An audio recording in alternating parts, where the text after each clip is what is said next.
So I received an email from someone recently who was asking some questions about the Postflop Workbook, and I wanted to read the question to you and talk it out. I don't really have much of an outline for this one. I'm just going to freeform, so if I miss some things, I will gladly answer questions. If you have them, just leave them down below.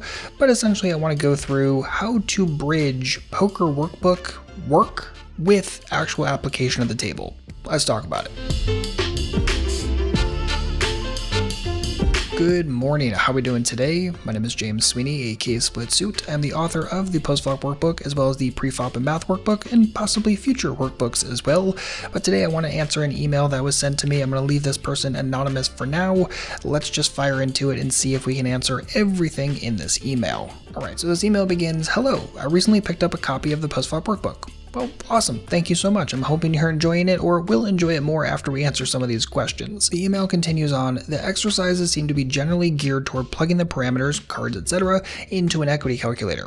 But in what way exactly does this transfer to actual play? Should I be memorizing or otherwise trying to utilize calculations like this at the tables? And if so, how is this done? It is kind of hard for me to invest a lot of time in the book when I don't see a path toward application, i.e. I'm not seeing how plugging parameters into an equity calculator is going to help me improve my poker game. Thanks in advance for your response. The book is obviously well written and intentionally designed. It would be really helpful to have your insight into how the exercises lead to application." So let's start from the beginning to see if we can't answer most of these questions. So in the beginning, exercises seem generally geared toward plugging parameters like cards into an equity calculator.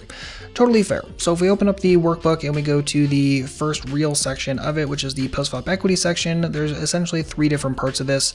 There's hand versus hand situations, so you're plugging these into an equity calculator like Flopzilla or Equilab or Poker Cruncher, and you do a couple of these for hand versus hand, a couple of these for hand versus range, and a couple of these for range versus range as well, on a bunch of different textures with a bunch of different hand and range types. Now, at first glance, you might be wondering, well, what the heck is that useful for? Well, we really have to understand what the Postflop Workbook is attempting to help with, and it's largely trying to help with understanding this game at a more objective and technical level, since most players really don't have much technical underpinning into this game whatsoever, whether that's from a raw equity perspective, thinking about ranges in terms of a very technical output, thinking about combos, thinking about SPR, thinking about blockers, thinking about all that fun stuff. That's before we even get to the more, quote, advanced stuff like EV or advanced EV calculations. So for most players, they don't have much of an idea on their overall equity in given situations, whether that's for hand versus hand or hand versus range or even more complicated range versus range. So the reason why this is really helpful is to do the kind of work that should have been done from the beginning, or at least should have been done somewhere in the poker study time that you've been putting into this game, but most players just simply avoided it. They spend more time on doing hand history analysis, but hand history analysis without also doing the technical underpinning stuff and looking at equity at least here and there is going to be sort of wasted, and especially if you play tournaments, this stuff is incredibly crucial. And while some of these situations may not seem like it matters a tremendous amount because, well, I'm going to continue anyway, lol, let's just say page number 20, right? You have Queen Jack of clubs against two different ranges on a board of 10-9-3 with two spades, no club. You may look at this spot and say, well, I'm going to continue anyway, but it's good to know the equity differences against a tighter c-betting range and against a looser c-betting range. And yes, you may look at this and say, well, I have an open and a straight draw, I have overcards, of course I'm continuing. That's fine, but what if you had something like ace-jack with one spade?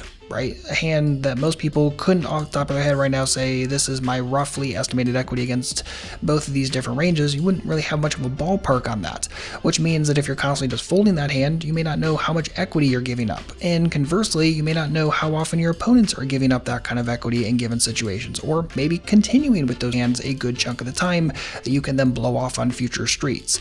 So while it may just look like a basic equity calculation, why bother, why waste the time, why put in 20 some odd pages of these kind of exercises, this is to start training your brain to think about things more objectively. Also, it's really important to keep in mind that the equity calculation stuff is just the beginning of the workbook, and the workbook is built in such a way that it's supposed to stack the knowledge, so that way when you're getting into more complicated stuff later in the workbook, especially the value hands chapters and the bluff hand chapters, that you're able to do those exercises more easily. You have all of the prereq skill sets, you've done these various exercises before that allow you to then do those exercises, the ones that kind of meld all the skill sets together, you can do those more easily. So to answer the next part of the question, should I be memorizing or otherwise trying to utilize calculations like this at the table? And if so, how is this done? So a couple of different things. One, no, I would not suggest thinking that you're going to try to memorize all of these spot by spot, hand by hand, range by range, none of this stuff. Like, the whole point is to do a lot of this work off table and to start getting a good general feel for these things. In real time, no, you're not going to be using a calculator at the table. I'm not exactly sure that's the question that was being asked here. I just want to specify it. A lot of the times using tools at all at the table, be it online or live, is just simply against the rules, so do not do it. The whole point is to do all of this stuff off table, so that way you can develop a good intuition and feel and be plus or minus a few points when you're in real time. And obviously the closer you can get to being correct on the actual answers, whereas your opponents are most likely nowhere in the ballpark of it, that's just going to give you bigger and bigger edges over time. So again, it's not to memorize it to the 10th of a decimal place, rather to understand and start developing that intuition, so that way in real time you can say, yeah, it's probably about this percentage, and as such I can do this.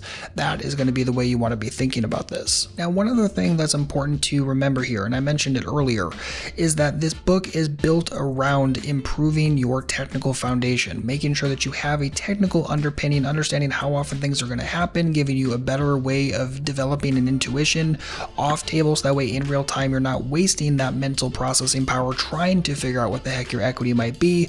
You have a ballpark from the off table work that you've done when you're sitting there in real time, which means if you're able to offload a lot of that technical exploration, so in real time you're not spending all that processing power trying to figure out, okay, what's the run out likely going to be, or what is my likely equity, what does my opponent's range maybe even look like, are there any blocker value things in the mix here?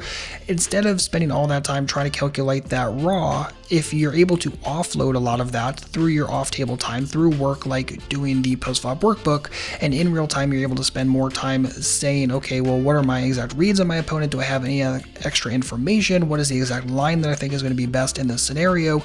Because you've offloaded the technical work, that way in real time you have extra time. It might just be seconds, but still it's going to be a huge difference than trying to do these raw calculations off the top of your head in real time, versus being able to say, okay, I think this is roughly what equity looks like, this is roughly what the combo count looks like, this is roughly how often I can expect folds from my opponent, and as such in real time you can find more profitable bluffs, you can find thinner value bets. And is it going to be perfect? No. But do you have any chance of getting there without doing work like this between sessions? I'd say also no. So the big thing I would say to the person who sent this email in, and also to anybody who's even considering this workbook, whether you already bought it and it's just sitting on your shelf right now, or if you're actually in the middle of working through it, or you're even thinking about getting the book, definitely make sure to understand what the book is trying to do, and that you have to do the book in order and you have to stick with it. There's just really no other way around it.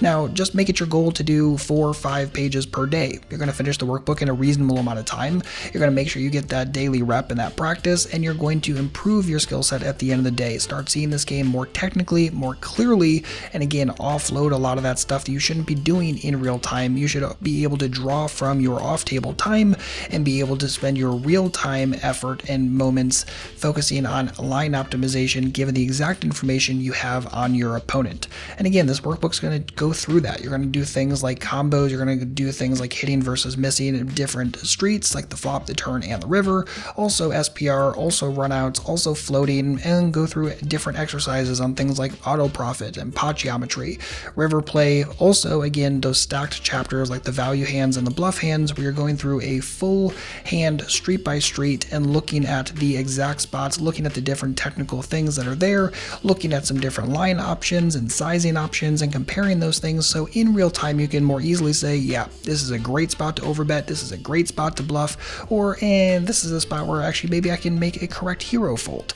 But how else are you going to get there unless you do this kind of work and study between sessions? And the Postflop Workbook is the perfect way to do that. So hopefully that helps. I know this was kind of a long video, but hopefully it answers any questions that obviously the email asker had, but also that you might have, whether you're in a similar spot or even thinking about the workbook. And then of course, if you want to pick up your own copy of it, go to splitsuit.com/postflop, get your copy, learn more about it right there, or you can also search for it on Amazon if you like the paperback versions. And by the way, the paperback version is full color, which makes it a very beautiful book to have. But that's going to wrap it up for this one. Hopefully you enjoyed. If you have any comments or questions, please don't hesitate to let let me know down below.